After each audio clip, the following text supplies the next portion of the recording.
कहना आपसे ये है कि नाते नबी की भी बहुत फ़जीलतें हैं और उसकी बरकतें हैं, उसके भी बहुत ज़्यादा फ़यूज़ व बरक़ात हैं। शर्त यह है कि हमें समझना पड़ेगा कि नाते नबी पढ़ने से क्या मिलता है, लिखने से क्या मिलता है और सुनने से हमें कितनी बरकतें हासिल होती हैं। दरअसल आदमी आजकल के दौर में ये समझ रहा है कि शायद जो शेर के ज़रिए से शेर में लिखे हुए में जो पढ़ते हैं वही नात है। ऐसा नहीं है, बल्कि जो तकरीर हो वो भी नात है। कुरान पाक भी मुस्तफ़ा की नात है, यानी मुस्तफ़ा के ज़िक्र ही को असल में नात कहा जाता है। अब जहाँ जिस एतबार से मुस्तफ़ा का चर्चा हो, मुस्तफ़ा का ज़िक्र हो, उसे नात कहा जाता है। इसकी बहुत बरकतें हैं। आपने सुना होगा कि एक मरतबा हज़रत शेख सादी रहमतुल्लाह ताला अलैह ने रात के सन्नाटे में अब नात लिखने की कोशिश की, लेकिन उन्होंने अब एक शेर कभी कभार 2 मिसरे का होता है, यानी 2 लाइन का होता है, और कभी कभार 4 लाइन का रुबाई शेर होता है। तो हज़रत शेख सादी ने जो नात लिखने की कोशिश की वो 4 लाइन जो रुबाई शेर होता है उस एतबार से लिखने की कोशिश की। उन्होंने 1 लाइन लिखा बलगल उला बि कमालिही, दूसरा लाइन लिखा कशफत दुजा बि जमालिही, तीसरा लाइन लिखा हसनत जमीओ खिसालिही। ये 3 लाइन लिखने के बाद उनसे चौथा मिसरा नहीं बन पाया। अब वो सोचते रह गए, लेकिन उनसे हो नहीं पाया चौथा लाइन। आखिर में वो कागज़ और कलम को जो है तकिए के नीचे दबा देते हैं। नींद आने लगती है। अब वो तकिए के नीचे रख के सो जाते हैं। उनका आँख का लगना था कि उनकी किस्मत का सितारा जगमगा उठता है।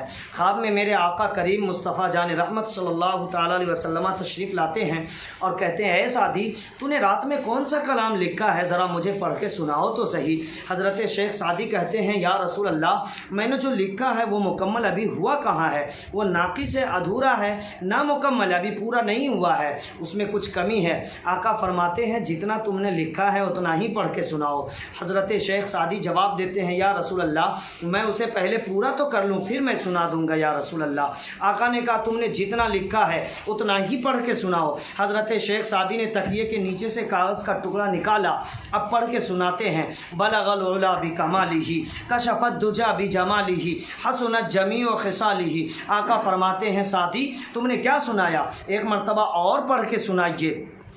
हज़रत शेख सादी ने फिर से पढ़ के सुनाया कि या रसूल अल्लाह, इसका चौथा मिसरा तो बना नहीं है, ये 3 ही लाइन है, हो सकता है इसकी में खूबसूरती में कमी हो, फिर आपका हुक्म है तो मैं उसकी तामील करता हूँ, आपका हुक्म सर आँखों पर है, मैं फिर से पढ़ देता हूँ। हज़रत शेख सादी ने पढ़ा, बलगल उला बि कमालिही कशफत दुजा बि जमालिही हसनत जमीओ खिसालिही। आका फरमाते हैं, ए सादी घबराने की ज़रूरत नहीं है, अब चौथा मिसरा यानी चौथा लाइन तुमको लिखने की नौबत भी नहीं आएगी। तुम्हारा मिसरा है बलगल उला बि कमालिही कशफत दुजा बि जमालिही हसनत जमीओ खिसालिही। लो तुम अपने नबी पाक की जानिब से लगा लो आखिरी मिसरा और चौथा लाइन सल्लु अलैहि व आलिही। इस तरह से तुम्हारा रुबाई शेर भी पूरा हो जाएगा। ये है नाते नबी की फजीलतें कि जब रात के सन्नाटे में इश्क व मोहब्बत के समंदर में गोता जन होकर हज़रत शेख सादी ने जब कलम चलाया है मुस्तफ़ा की मोहब्बत में, 3 ही लाइन लिखा, कमी रह गई कुछ, उसे पूरा करने के लिए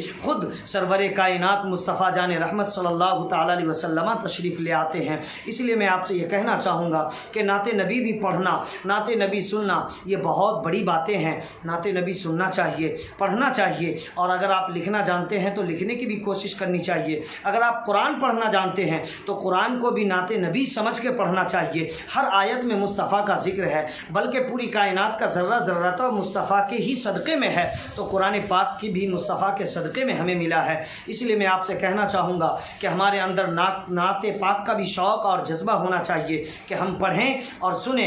इंशाअल्लाह अगर हम ऐसा माहौल बना लेंगे तो ज़रूर हम मुस्तफ़ा जान रहमत के बारगाह के फ़यूज़ व बरक़ात से माला माल हो जाएंगे।